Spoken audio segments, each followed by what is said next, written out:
Hello everyone, welcome back in my YouTube channel Devriyansh classes for mathematics. बच्चों, आज मैं matrix के एक most important article elementary transform of matrix या elementary operation of matrix की बात करने वाला हूँ। कभी कभी मैट्रिक्स के जो एलिमेंट्स होते हैं वो काफ़ी लार्ज होते हैं, जिनको सॉल्व करना थोड़ा मुश्किल होता है। तो हम क्या करते हैं, एलिमेंट्री ट्रांसफॉर्म की हेल्प से उन एलिमेंट्स को स्मॉल एलिमेंट्स में कन्वर्ट करते हैं और तब उसको सोल्व करते हैं। यानी कि after apply the elementary transform we get an another matrix known as the equivalent matrix to the original matrix. यानी कि अगर एलिमेंट्री ऑपरेशंस आप मैट्रिक्स पर लगाते हैं तो आपको एक नई मैट्रिक्स मिलती है जिसको हम इक्विवेलेंट मैट्रिक्स बोलते हैं ओरिजिनल मैट्रिक्स के।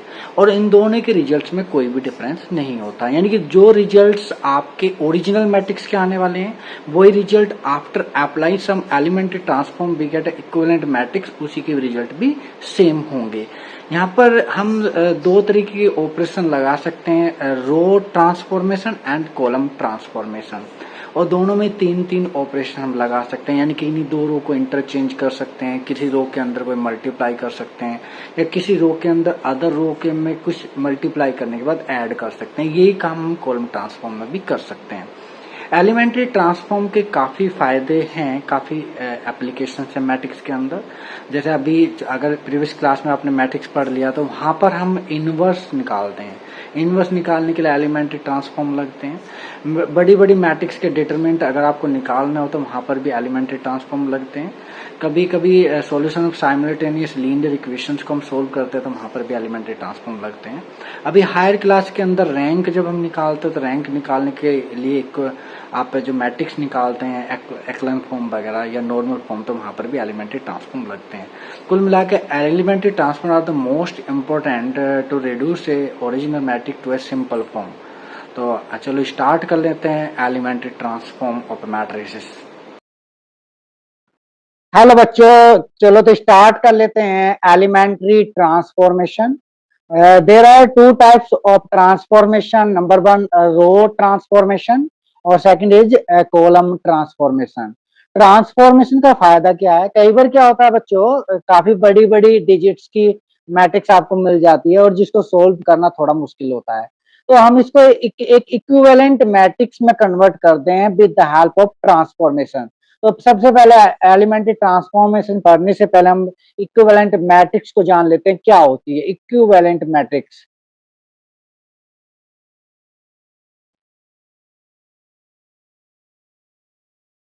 इक्विवेलेंट मैट्रिक्स मैट्रिसेस होती क्या है? Two matrix two matrices A and B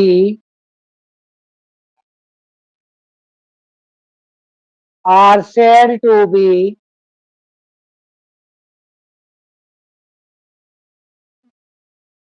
equivalent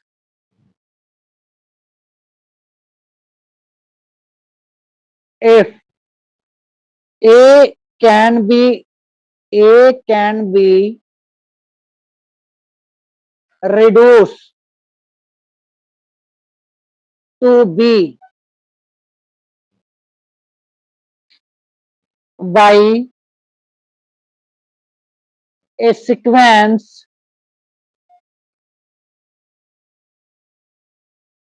of elementary transformation।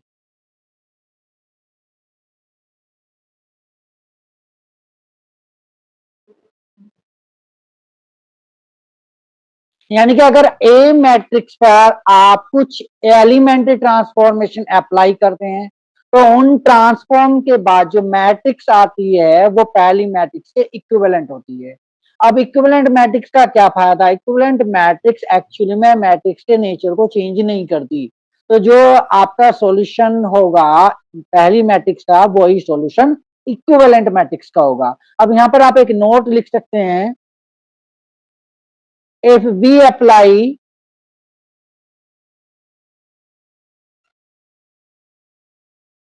only row transformation,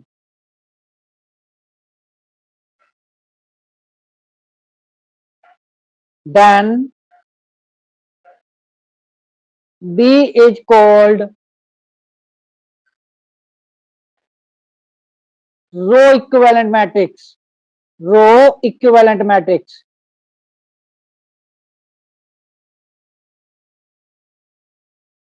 matrix.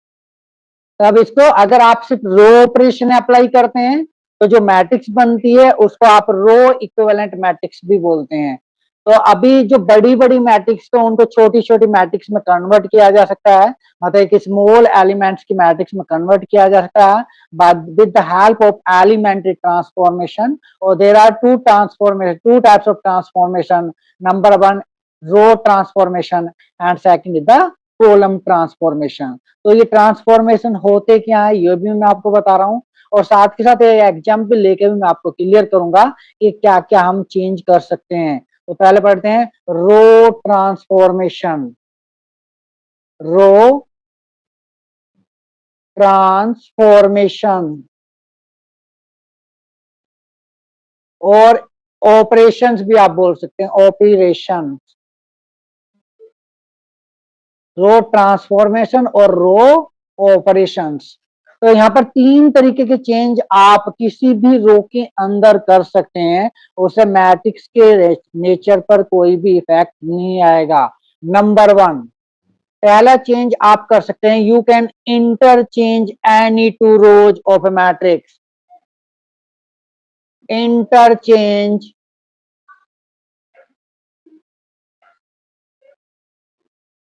Any two rows of A matrix. किसी भी मैट्रिक्स की किन्हीं भी दो रो को आप इंटरचेंज कर सकते हैं। That is you can interchange ri with rj। ri means ith रो को jth रो से इंटरचेंज किया जा सकता है एंड इसका साइड इफेक्ट कोई नहीं होगा, यानी कि solution remain same. Remain same यानी कि सॉल्यूशन पर कोई फर्क नहीं पड़ेगा। पहला चेंज आप ये कर सकते हैं। सेकंड चेंज, मल्टीप्लाइंग बाई यानी कांस्टेंट, मल्टीप्लाइंग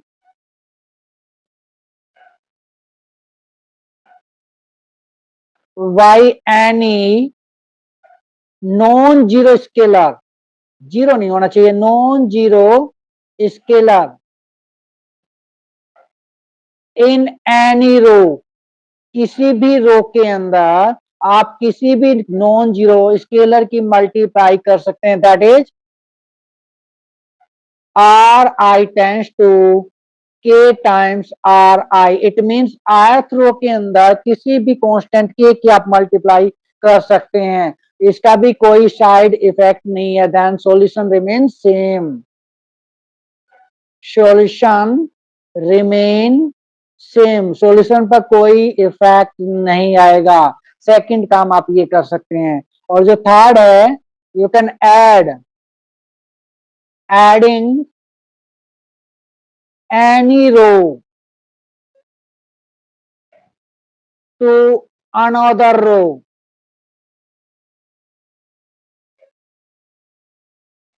by multiplying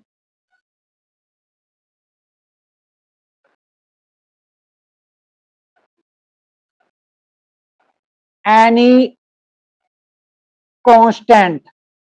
किसी भी कांस्टेंट की मल्टीप्लाई किसी रो के अंदर करने के बाद किसी अदर रो में आप ऐड कर सकते हैं। For example, that is you can say R I tends to R I plus K times of R जे।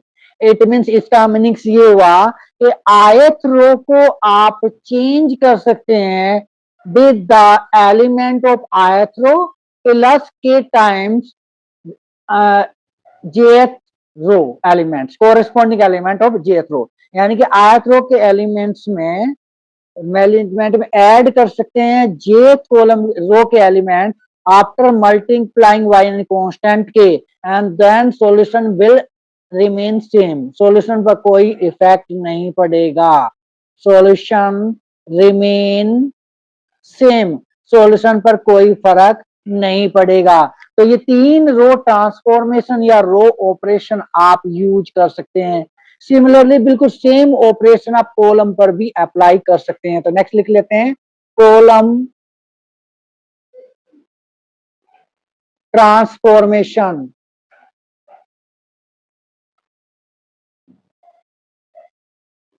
और ऑपरेशंस।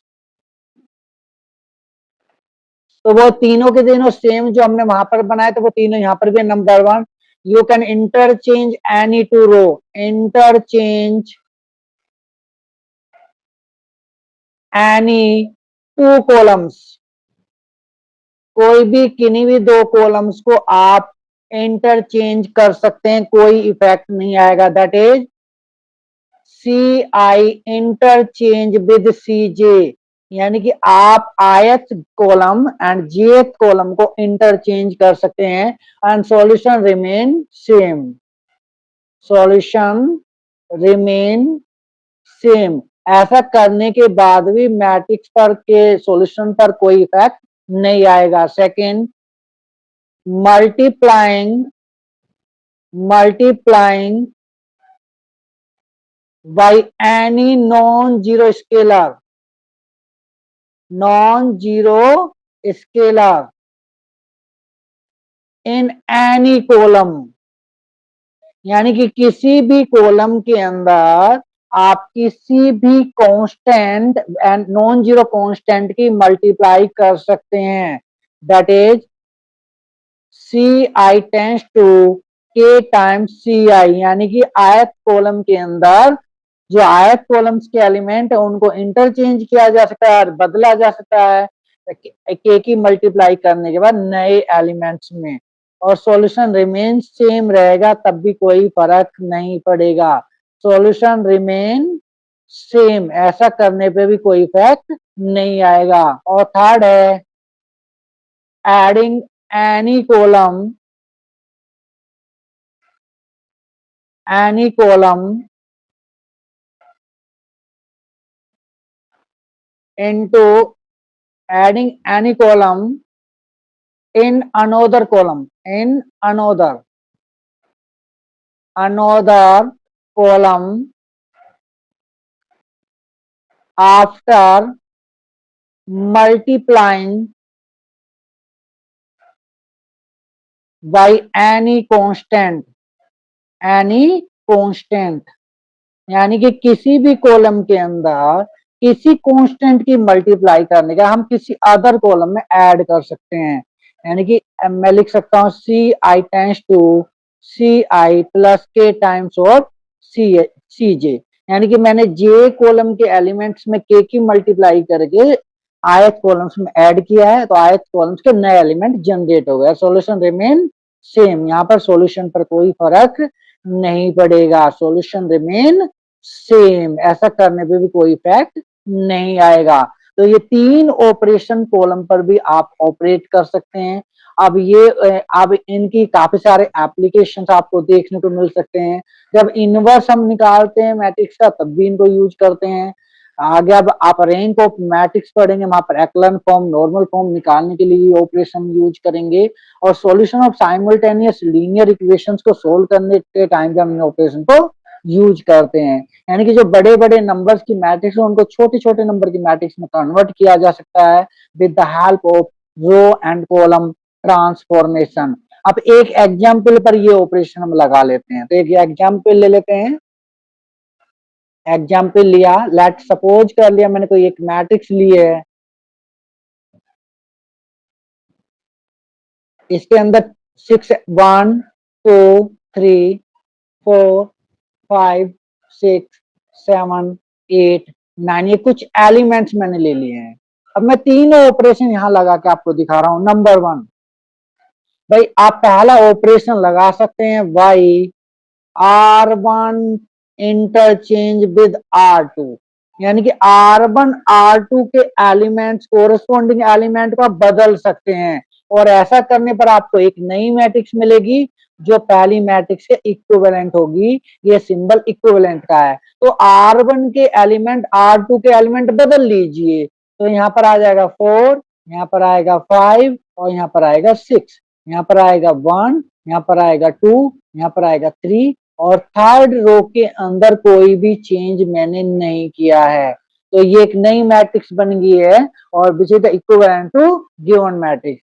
सेकंड ऑपरेशन आप ये लगा सकते हैं कि सपोज करो आप R2 के अंदर किसी मान लो 2 की मल्टीप्लाई करना चाहें, 2R2 यानी कि किसी भी कांस्टेंट की मल्टीप्लाई। तो अब क्या करेंगे, सेकंड रो के एलिमेंट के अंदर 2 की मल्टीप्लाई आप कर सकते हैं। तो आपको एक नई मैट्रिक्स मिल जाएगी जो पहली वाली मैट्रिक्स के इक्विवेलेंट होगी। तो ऑपरेशन आपने R2 में लगाया तो R1 के एलिमेंट पर कोई भी फर्क नहीं पड़ेगा, R3 के एलिमेंट पर भी कोई इफेक्ट नहीं आएगा। R2 के एलिमेंट्स के अंदर आपने 2 की मल्टीप्लाई 2 तो 2 की मल्टीप्लाई आप कर देंगे तो आपका बनेगा ये। नेक्स्ट है, एक ऑपरेशन आप लगा सकते हैं कि भाई मैंने बोला था किसी भी रो के अंदर किसी भी नंबर की मल्टीप्लाई करके किसी भी रो में ऐड किया जा सकता है। तो मैं एक ऑपरेशन लगा लेता हूं, R3 tends to R3 minus 2 times of R2। यानी कि मैं क्या करूंगा, R3 के एलिमेंट को बदलूंगा, R3 के element minus 2 times of R2 के एलिमेंट। तो आपने जो ऑपरेशन सिर्फ R3 के अंदर लगाया है, बाकी पहली दो रोज आपकी सेम रहने वाली हैं, वहां पर कोई भी फर्क नहीं पड़ने वाला।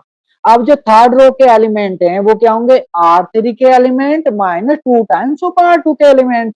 तो R2 का एलिमेंट 2 है, 2 2 जा 4 तो 7 माइनस 4 बना 3, 4 2 जा 8, 8 माइनस 8 0, 6 2 जा 12 और 9 माइनस 12 हो गया -3। तो ये एक नई इक्विवेलेंस मैट्रिक्स आपकी इक्विवेलेंट मैट्रिक्स बन गई है। तो ऐसे हम क्या मैट्रिक्स को और छोटी छोटी और काफी छोटे छोटे नंबर में कन्वर्ट कर सकते हैं। तो तीनों जो रो ऑपरेशन थे मैंने इस मैट्रिक्स पर लगा के आपको बताए हैं। ऐसे ही मैं कॉलम मैट्रिक्स पर भी वर्क करने वाला हूँ। तो चलो चलते हैं कॉलम मैट्रिक्स पे कैसे करते हैं। उधर एग्जाम्पल ले लेते हैं। एग्जाम्पल लेट, मैंने मान लिया कोई मैट्रिक्स आपने ली है, कोई भी, चलो पहले वाली मैट्रिक्स ले लेते हैं।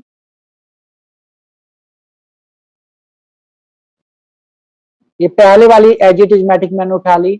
यहाँ पर कुछ ऑपरेशन लगाना है। मान लो पहला ऑपरेशन आप लगाना चाह रहे हैं, भाई C1 इंटरचेंज विद C3, यानी कि फर्स्ट और थर्ड कॉलम के एलिमेंट को आप बदल दीजिए, फर्क नहीं पड़ेगा। तो फर्स्ट कॉलम के एलिमेंट की जगह आ जाएंगे थर्ड कॉलम के एलिमेंट्स।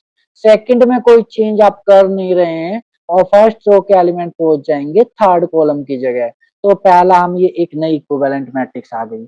सेकंड ऑपरेशन, आप किसी कांस्टेंट की मल्टीप्लाई कर सकते हैं। सपोज मैं C3 के अंदर 3 की मल्टीप्लाई कर रहा हूं, तो C3 जो थर्ड कॉलम है वो एक नई कॉलम बन जाएगी, लेकिन पहली दो कॉलम पे कोई भी फर्क नहीं पड़ा है, तो वहां पर हम कुछ भी नहीं करने वाले, उनको एज इट इज लिखेंगे। अब थर्ड कॉलम के अंदर 3 की मल्टीप्लाई करें तो 3 1 जा 3, 3 4 जा 12 और 3 7 जा 21। तो एक नई मैट्रिक्स बन गई। अब एक ऑपरेशन जो मैंने सिखाया था एक और कर लीजिए। मान लो आप है ना एक काम करना चाह रहे हैं कि by C2 tends to C2 plus 2 times of C1, यानी कि आप C2 के एलिमेंट को बदलना चाह रहे हैं with the element of C2 plus 2 times of C1। तो ऑपरेशन आपने C2 में लगाया है तो C1 पर कोई फर्क नहीं पड़ने वाला, ऐसे C3 पर भी कोई फर्क नहीं पड़ेगा। अब C2 के एलिमेंट्स में मुझे ऐड करने हैं C1 के एलिमेंट बाय मल्टीप्लाइंग बाय 2। तो 3 2 जा 6 और 6 प्लस 2 8, 6 2 जा 12, 12 प्लस 5 हो गए 17, 9 2 जा 18, 18 प्लस 8 26। तो ये एक नई मैट्रिक्स बन गई है। तो इस तरह से कॉलम और रो ट्रांसफॉर्मेशन आप लगा सकते हैं अकॉर्डिंग टू रिक्वायरमेंट, जैसे हमें जरूरत है उस हिसाब से हम ऑपरेशन लगाएंगे। तो ये होते हैं हमारे एलिमेंट्री ट्रांसफॉर्मेशन। अब मैं एक नोट आपको लिखवाने जा रहा हूं, this is the most most important note. इस नोट के बिना आप ऑपरेशन तो लगा लेंगे लेकिन क्वेश्चन गलत कर देंगे कई बार, तो ये नोट समझना जरूरी है। Number 1, note number 1, note number 1 क्या है कि आपके जो रो ऑपरेशन है वो ऐसे लिख लेते हैं, रो ऑपरेशंस या ट्रांसफॉर्मेशन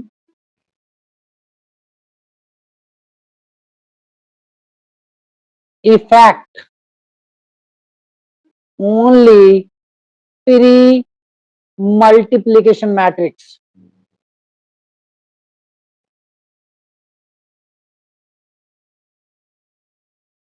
मैट्रिक्स यानी कि अगर आपकी दो तीन या ज्यादा मैट्रिक्स की मल्टीप्लाई हो रही है और रो ऑपरेशन आप लगा रहे हैं, तो वो आपकी जो स्टार्टिंग वाली मैट्रिक्स होगी वहीं पर वर्क करेंगे, बाकी कहीं वर्क नहीं करेंगे। अभी एक एग्जांपल से मैं बताऊंगा। नोट नंबर 2 लिख लेते हैं पहले। नोट नंबर 2 क्या है? कॉलम ऑपरेशंस या column transformation. Column operation effect only on post multiplication matrix। Post multiplication matrix, तो जो बाद में मल्टीप्लाई हो रही है उसी मैट्रिक्स पर इफेक्ट आएगा। अब एक एग्जांपल ले लेते हैं। For example consider matrix equal to, एक कॉमन मैट्रिक्स मल्टीप्लाई वाली ले लेते हैं यहाँ पर। मल्टीप्लाई वाली नॉर्मल मैट्रिक्स ले लेता हूं मैं, जस्ट 1 मिनट। या तो एक मैट्रिक्स हम इस तरह से लिख लेते हैं जहां दो मैट्रिक्स में मल्टीप्लाई या तीन मैट्रिक्स में मल्टीप्लाई कर रहा हूँ। 1 2 3 4 5 6 7 8 9 और भी मैट्रिक्स आप लिख सकते हैं। एक मैट्रिक्स और लिख रहा हूं मैं, 1 3 5 6 7 8 2 1 0 5। और एक मैट्रिक्स चलो मैंने और लिख ली यहाँ पर, 2 9 5 3 7 8 और 1 2 3। एक मैट्रिक्स मैंने, ये तीन मैट्रिक्स का मल्टीप्लाई यहाँ पर है और मैं दोनों ही ऑपरेशन लगा रहा हूँ। पहले मैं ऑपरेशन लगा रहा हूँ y, सपोज मैं एक सिंपल सा operation R1 interchange with R2। तो बच्चे क्या करते हैं कि तीनों मैट्रिक्स में ये ऑपरेशन लगा देते हैं, लेकिन अकॉर्डिंग टू नोट नंबर 1 ये ऑपरेशन सिर्फ फर्स्ट मैट्रिक्स पर वर्क करेगा। यानी कि जो आपकी नई मैट्रिक्स बनेगी वो ये होगी कि R1 R2 को बदल दीजिए तो 2 5 8 यहाँ पर आ जाएगा और 1 4 7 यहाँ पर आ जाएगा और इसमें यहाँ पर कोई चेंज नहीं है। और बेटा इन मैट्रिक्स के अंदर अदर मैट्रिक्स पे कोई भी चेंज नहीं आएगा, क्योंकि row operation work only on pre multiplication matrix. 3 7 8 1 2 3। तो आपने जो रो ऑपरेशन लगाया उसने सिर्फ पहली मैट्रिक्स पे इफेक्ट डाला, बाकी पे नहीं डाला है। ऐसे अगर हम कॉलम ऑपरेशन लगाते हैं तो पोस्ट मल्टीप्लीकेशन इफेक्ट आता है।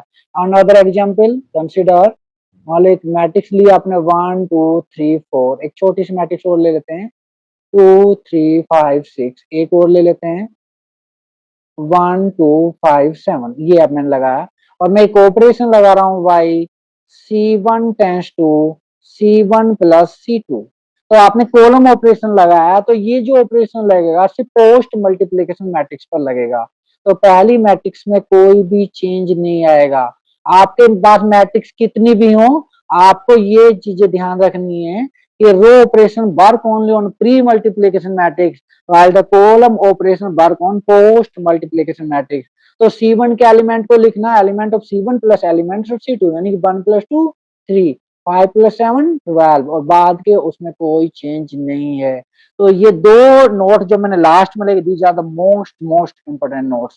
तो अभी आपने कॉलम ट्रांसफॉर्मेशन, रो ट्रांसफॉर्मेशन के मेन रोल, इनका मेन रोल है सिर्फ मैट्रिक्स को छोटे नंबर में कन्वर्ट करना या आप आइडेंटिटी मैट्रिक्स में कन्वर्ट करना या फिर एक्लेन फॉर्म में कन्वर्ट करना। और ऑपरेशन ऑफ एलिमेंट्री ट्रांसफॉर्म की हेल्प से हम inverse of operation, inverse of matrix भी निकालते हैं। तो बच्चों ये आज की हमारी वीडियो थी। अगर आपको हमारी वीडियो अच्छी लगी हो तो काइंडली लाइक माय वीडियो, और अगर चैनल को सब्सक्राइब नहीं किया तो काइंडली सब्सक्राइब माय चैनल। और मैं सिंपल तरीके से वीडियो बनाने की कोशिश कर रहा हूँ।